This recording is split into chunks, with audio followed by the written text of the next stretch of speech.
इस वीडियो में कवर करेंगे एक बहुत important very very very very very important topic जो रेलवे के एग्जाम में ना बने, ये असंभव है, ये लिखित है।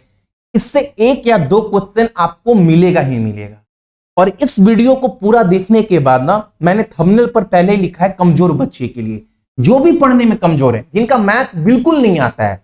आप इस वीडियो को पूरा देखने के बाद एक शब्द बोलेंगे कि भैया मेरा मैथ कमजोर था, लेकिन आपका ये वीडियो देखने के बाद ना अब बोल सकते हैं वो डंके की चोट में, इससे अब सवाल आ गया ना भैया, छोड़कर नहीं आएंगे। ये पूरा वीडियो देखना, 100% आपके दिमाग में समझाने का जिम्मेवारी मेरा है। ये तो मान चलो आपको समझा दूंगा, आपका मैथ कैसा भी हो वो मुझे नहीं पता है, लेकिन 100% मैं समझा दूंगा, ये गारंटी बोल रहा हूं। ठीक है, एक बात और, कोई भी चैप्टर मैथ का आप तैयार ऐसे करना, मान लो कोई भी चैप्टर किसी से भी पढ़े, वो चैप्टर पढ़ लिए, चैप्टर क्लियर हो गया, अब क्लियर करने के बाद ना बंद नहीं कर देना है आपको। ये नहीं कि अब मान लो कोई टीचर पर आप विश्वास कर रहे हैं, वो चैप्टर पढ़ा दिया तो आप ये मत मानो कि चैप्टर मेरा समाप्त हो गया, हम टीचर पढ़ा दिया तो हो गया ना। आप चैप्टर पढ़ने के बाद, क्लियर करने के बाद, पिछले 3-4 साल में जितने भी रेलवे का एग्जाम हुआ है, आप उसके पेपर को खोलो। पेपर को खोलने के बाद आप वो हर सवाल देखो जो चैप्टर आपने सीखा है। अब उस चैप्टर को सीखने के बाद ऐसा कोई क्वेश्चन बच तो नहीं रहा है ना जो हम नहीं बना पाए। अगर सब बनने लगा, मतलब वो चैप्टर आपने बहुत अच्छे से सीख लिया है। और हर चैप्टर को, मैथ को ऐसे ही बाबू पढ़ना है, सिलेक्शन लेने के लिए पढ़ना है, बस पढ़ने के लिए नहीं पढ़ना है। ठीक है, चलो इस चैप्टर को सिखाते हैं। कुछ नहीं है, जितना बोलूंगा बस सुनना, सुनते चलो। वीडियो समाप्त होते होते बोलिएगा आप कि भैया 100% ना आप जो बोलते समझा देंगे कमजोर बच्चों को, सच में आप समझा देंगे, आप बोलिएगा भाई। हालांकि ये चैप्टर बहुत डिटेल में, बहुत बेसिक से कैसा कैसा सवाल पूछता है रेलवे, क्या क्या पूछ सकता है आपसे, ये मैंने सक्सेस की 98 के एप्लीकेशन पर डाल रखा है, रुद्रा बैच में, जहां पर आपको रीजनिंग के सारे वीडियो के चैप्टर के वीडियो, मैथ का वीडियो, प्लस जीके के जितने भी नोट्स होते हैं, स्टैटिक जीके, जीके के इंपॉर्टेंट क्वेश्चन, जीएस का नोट्स, वो सब डाला हुआ है। ये सब आपको मिल जाएगा। ठीक है, मैथ का इतना चैप्टर अभी भी वहां पर डाला हुआ है। ये नहीं कि भैया आप आज क्लास करवाएं, परसों तरसों बस सिलेबस ही कंप्लीट करवा रहे हैं। अभी शुरुआत में ही इतने चैप्टर वहां पर डाल दिए, जो चैप्टर खोलोगे बोलोगे भैया चैप्टर सीख भी लिए, कोई भी पेपर खोल रहे हैं सवाल बन भी रहा है। ये आप ऐसे पढ़ाएं हर चैप्टर। ठीक है, इतने चैप्टर अभी वहां पर डाले हुए हैं। बाद में एग्जाम से पहले 1.5 महीना पहले जो 3-4 चैप्टर बच गए वो भी डाल दूंगा। ठीक है, रीजनिंग का सारा चैप्टर डाला हुआ है। इस चैप्टर को सीखते हैं, होता क्या है, जितना बोलेंगे उतना सुनना। कमजोर बच्चे, इस द्विघात समीकरण होता क्या है?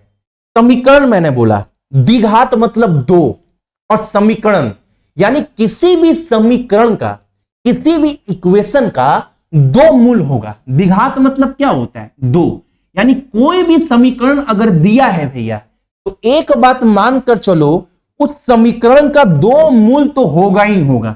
एक बात बताए भैया, कैसा भी समीकरण हो उसका दो मूल होगा ही होगा।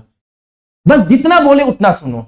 जैसे इस समीकरण का भी दो मूल होगा, तो कैसे निकलेगा, क्या होगा, सब समझा देंगे 100%, ये मानकर चलो। ठीक है, किसी भी समीकरण का दो रूट्स होता है। ठीक है, अभी जो दो रूट्स निकलेगा, जो दो मूल निकलेगा, वो निगेटिव होगा कि पॉजिटिव होगा। जैसे मान लो दो मूल निकला, एक 5 निकल गया, एक 6 निकल गया, तो ये 5-6 क्या होगा? ये माइनस होगा, ये प्लस होगा, या प्लस होगा, ये माइनस होगा, कैसे पता करेंगे? जो दो मूल निकला है भैया, वो पॉजिटिव होगा कि निगेटिव होगा, ये कैसे मालूम चलेगा? पहले समझाया, किसी भी समीकरण का दो मूल होता है। ठीक, उसके बाद याद रखिएगा, अगर पहला साइन प्लस हो और दूसरा साइन, पहला साइन माइनस हो और बाद वाला चिन्ह क्या हो, प्लस हो।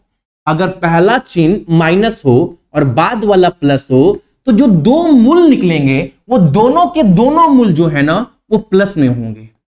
अगर पहला प्लस हो और बाद में भी प्लस हो, अगर चिन्ह पहला प्लस हो और बाद में भी प्लस हो, तो जो दो मूल निकलेंगे वो दोनों के दोनों मूल ना भैया वो माइनस में होंगे। अगर पहला माइनस हो और बाद में भी माइनस हो भैया, तो जो दो मूल निकलेंगे उसका पहला मूल जो होगा वो प्लस में होगा और बाद वाला मूल जो होगा भैया वो माइनस में होगा। अगर पहला चिन्ह भैया अगर प्लस हो और बाद में माइनस हो तो जो दो मूल निकलेगा वो उसका पहला चिन्ह माइनस होगा और दूसरा मूल प्लस में होगा। इतना आपको मैंने समझाया। किसी भी समीकरण का दो मूल होता है, द्विघात मतलब दो, द्विघात समीकरण यानी समीकरण का दो मूल होगा। वो दो मूल कैसे पता करेंगे, निगेटिव की पॉजिटिव है, ये मैंने आपको बताया। लिख लो, ठीक है, लिख लिया आप सभी। अब ये एक समीकरण दिया गया है, आपके सामने दिया गया है, ठीक है। अब इसका दो मूल क्या होगा, दो मूल इसके क्या क्या है, ये कैसे पता करेंगे। इसको मिटा दे रहे हैं ना, ये आप देख लो, बाद में फिर समझाएंगे, ठीक है। अब जो दो मूल होंगे, जो भी दो मूल निकलेगा भैया, वो दो, इसका दो मूल क्या निकलेगा, तो कभी भी दो मूल निकालने के लिए अंतिम वाला को बराबर x के आगे जो भी मान होगा उससे गुना करना। तो x के आगे कुछ नहीं है, मतलब 1 है, तो 12 को 1 से गुना की तो कितना हुआ, 12 हुआ, ठीक है। बीच में क्या नजर आ रहा है, x के आगे 7, तो 7 को लिख लेना। अब आपको दो संख्या ऐसा सोचना है जिसको गुना करने पर 12 आ जाए और प्लस माइनस कुछ भी करने पर 7 आ जाए। वो दो संख्या क्या है, तो बहुत लोग समझ गए होंगे भैया 4 और 3, 4 3 12 और 4 प्लस 3 जोड़ेंगे 7 हो जाएगा। अगर फिर भी बेसिक समझो, 12 है ना, अगर 12 को तोड़ोगे 2 से तो ये 6 बार में, 2 से तोड़े 3 बार में, 2 दूनी 4 हो गया और 4 3 12 हो गया। यानी एक बात बोल सकते हैं भैया, गुना करने पर 12 लाना है ना, तो एक संख्या 4 हो गया और दूसरा संख्या 3 हो गया, ये दो संख्या हो गया। इसमें भैया 4 और 3 को जोड़ोगे तो 7 बन जाएगा। यानी भैया इस समीकरण का जो दो मूल निकला भैया, वो क्या क्या निकल गया, वो निकला भैया 4 निकला और 3 निकला। अब ये दोनों मूल निगेटिव होंगे कि पॉजिटिव होंगे, तो मैंने बताया था अगर पहला माइनस और बाद में प्लस हो तो जो भी मूल निकलेंगे दो, वो दोनों के दोनों क्या होंगे, दोनों के दोनों प्लस में होंगे, 4 और 3। और एक बात याद रखिएगा, दो मूल निकल गया ना 4 और 3। अब x के आगे क्या है, कुछ नहीं है भैया, 1 है, तो नीचे में जो भी संख्या होगा 1 है, तो 1 से भागा दोगे तो कुछ फर्क नहीं पड़ेगा। अगर मान लो 2 होता, 3 होता, जो भी संख्या x के पहले होगा उससे लास्ट में भागा दे देना है। तो 4 भागा 1 करेंगे तो 4 ही आएगा, 3 भागा 1 करेंगे 3 ही आएगा।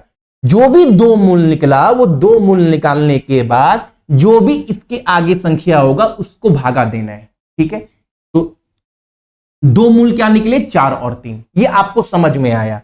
चलिए, आप एक बात गौर कर रहे होंगे, जितने लोग भी देख रहे होंगे, भैया 7 को ना 4 जोड़ रहे हैं तो 4 प्लस 3 निकल रहा है, 12 को 4 गुना 3 कर रहे हैं, यहां गुना कर रहे हैं। यानी भैया एक बात समझ रहे हैं, जो बीच वाला है ना भैया, उसको जोड़ना पड़ रहा है। जो दो मूल निकले हैं, यही दो मूल निकले हैं, जो दो मूल निकले हैं भैया, दो मूल निकले, उसको जोड़ रहे हैं। यानी जो बीच वाला संख्या उसको बोल सकते हैं मूल का योग, यानी मूलों का योग बोल सकते हैं, बिल्कुल बोल सकते हैं भैया। देखो भैया, दोनों मूल को जोड़ें तभी ये 7 बना, यानी जो बीच वाला संख्या वो क्या है, मूलों का योग है, यानी सम ऑफ रूट बोल सकते हैं। और लास्ट में जो 12 निकला है भैया, ये पता है क्या है, एक बात ध्यान से देखो, हम दो मूल को गुना किए ना भैया, तब 12 बन रहा है, जो भी दो मूल था। यानी जो 12 बना भैया, वो कैसे बना, वो मूलों का गुणनफल है, प्रोडक्ट ऑफ रूट्स है। यानी भैया ये क्या है, तो ये है मूलों का गुणनफल, ठीक है, फल, यानी प्रोडक्ट ऑफ रूट्स, आप ये बोल सकते हो। इतना समझ में आया, जितने लोग भी देख रहे हैं, ठीक है। दो मूल क्या क्या निकले, 4 और 3, 4 और 3। अब आगे समझो एक बात, अच्छा मान लो अगर ये सब चीज ना दिया हो, अगर आपको सवाल में जरूरत पड़ जाए, कोई भी दो मूल है जो आपको नहीं पता है, वो दो मूल क्या है नहीं है मुझे नहीं पता है, अगर दो मूल का योग अगर पूछ दे, निकालना हो, मान लो दो मूल आप कुछ भी मान लो, ए बी मान लो, सी डी मान लो, ई एफ मान लो, या अल्फा बीटा मान लो, आप दो मूल कुछ भी मान लो, हम मान लिए एक मूल अल्फा और दूसरा मूल बीटा, इन दो मूल का योग क्या होगा, दो मूल का योग कैसे निकालेंगे। अगर हमको बीच वाला संख्या ना पता हो तो दो मूल का योग कैसे निकलेगा भैया? तो वो निकलेगा -b बटा a। भैया b क्या है? b तो b कुछ होता नहीं है, तो बीच में जो x है ना, x के आगे जो b लगा है ना वही है b। जैसे यहां पर x क्या है, क्या लगा है 7, तो b का मान क्या हो जाएगा 7। a क्या है भैया? तो जो x के आगे जो लगा है वही हमारा a है। जैसे x का क्या लगा हुआ 1, तो a का मान क्या हो जाएगा 1। देखो अभी वहां वो भी निकाल देंगे बस इस तरीके से। अगर किसी मूल का हमको प्रोडक्ट पूछे, गुणनफल पूछे, तो वो कैसे निकलेगा? वो निकलेगा c बाई a। अब c क्या है? तो लास्ट वाला c। a क्या है? x के आगे जो भी मान होगा वो a का मान होगा। ठीक है, अब देखो मान लो हमको पता नहीं ये 7 है या ये 12 है, कैसे निकालें? तो देखो भैया b, तो x के आगे क्या है? x के आगे क्या है 7, तो b का मान क्या हो जाएगा -7। a क्या हो जाएगा? तो x के आगे क्या है 1, यानी 1। तो आप देखोगे मूलों का योग अगर निकालना हो तो हम क्या निकाल सकते हैं भैया? -7। सीधा देखो मूलों का योग निकल गया, मूलों का योग निकल गया। मूलों का गुणनफल निकालना हो तो 12 है भैया, c का मान 12 और a का मान 1, यानी भैया यहां से क्या निकल गया? मूलों का योग क्या निकल गया? 12। आप ऐसे निकाल सकते हो। तो इस चीज को आप समझें, बीच वाला जो है वो मूलों का योग है, बाद वाला जो है वो मूलों का गुणनफल है। मूलों का योग कैसे निकालते हैं? तो b -b बाई a।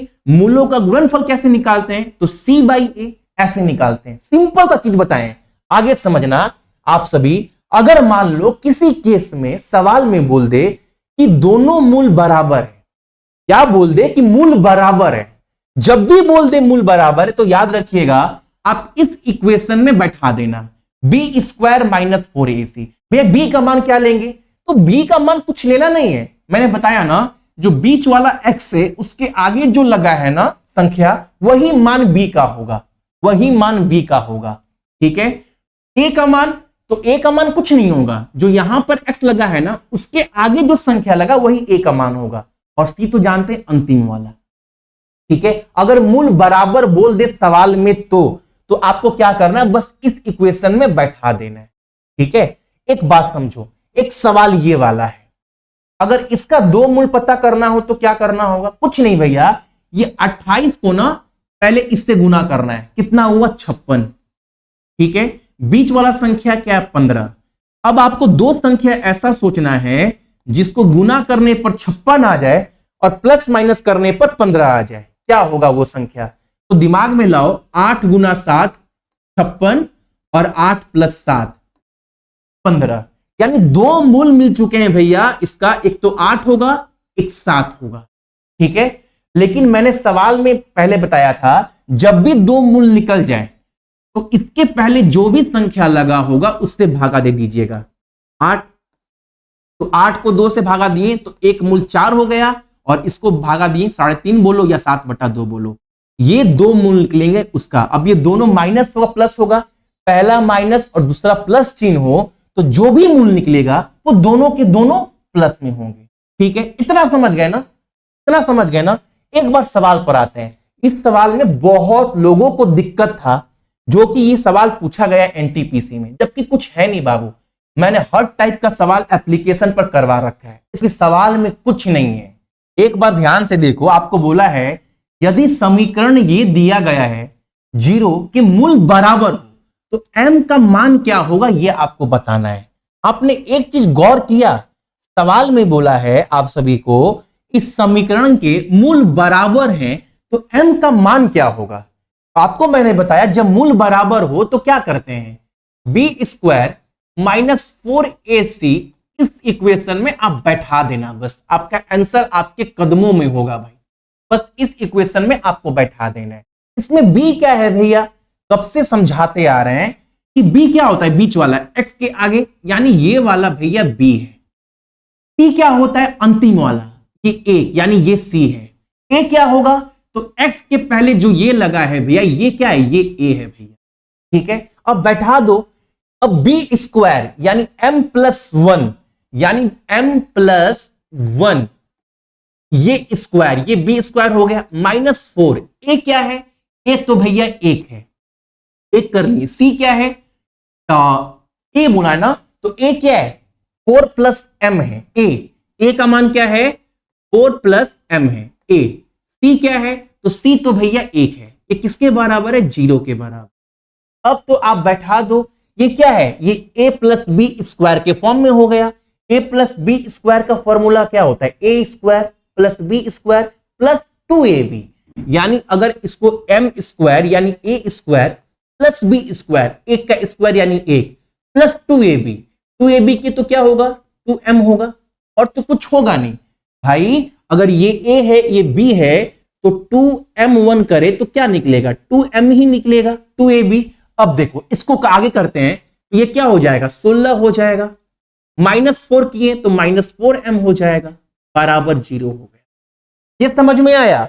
अब देखो आप सभी, अब तो बहुत आसान हो गया। ये प्लस 2m है, ये -4m है, ये m स्क्वायर का m स्क्वायर उतरेगा, ये प्लस 2m ये -4m, तो -2m आपका उतरेगा। अब क्या उतरेगा -16 प्लस 1, -16 में से 1 घटाओ तो -15 उतरेगा। अब तो ये वाला आपके इक्वेशन में उतर गया एक द्विघात समीकरण में।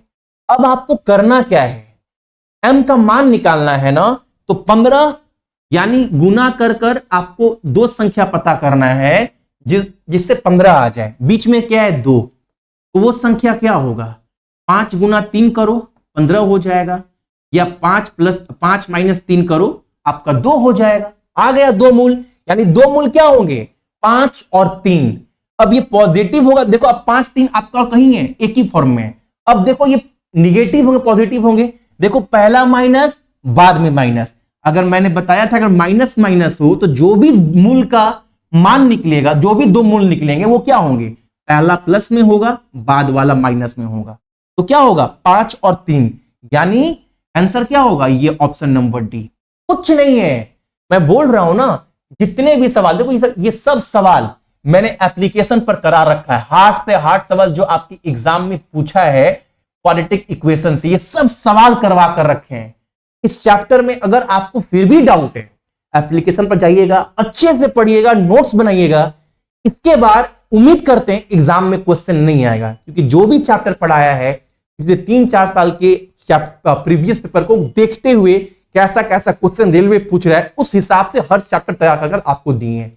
सबसे पहले प्ले स्टोर से सक्सेस की 98 एप्लीकेशन इंस्टॉल कर लीजिएगा। इंस्टॉल करने के बाद इसको ओपन कर लीजिएगा। जैसे ओपन करेंगे आपके पास फोन नंबर ईमेल आईडी देने के बाद रजिस्टर्ड होने के बाद आपको जाना है पेड कोर्स में। पेड कोर्स में जाओगे, नीचे में आपको दिखेगा ये वाला रुद्रा बैच। इसके अंदर आपको सारा कंटेंट जो है वो मिल जाएगा। जैसे मैं दिखा भी दे रहा हूं आप सभी को। व्यू पैकेज करोगे, आपके पास यहां पर नीचे में रीजनिंग है। रीजनिंग के जितने भी टॉपिक है हर टॉपिक का वीडियो प्लस प्रैक्टिस के लिए अलग से पीडीएफ हिंदी इंग्लिश में मिल जाएगा। इसके अलावा मैथ के आपको 16 चैप्टर के प्रॉपर कंप्लीट वीडियो आपको मिल जाएगा और पीडीएफ भी साथ में आपको मिल जाएगा, ठीक है। इसके अलावा अगर जीके की बात करें तो स्टैटिक जीके का बाबू 50 टॉपिक का जो है वो पीडीएफ आपको मिलेगा। ये 50 टॉपिक के आपको पीडीएफ मिल जाएंगे, ठीक है। ये हर पीडीएफ आपका अप टू डेट है। इसके अलावा आप देखोगे करेंट अफेयर पूरा अप टू डेट है 24 तक, जुलाई महीने तक। ये अगस्त तो चल रहा है आप सभी का। उसके बाद आप सभी का यहां पर अगर जीके में जाओगे, जीके वाला सेक्शन कहां गया, ये वाला। ये 4 पार्ट का जो जीके है वो बहुत इंपॉर्टेंट है।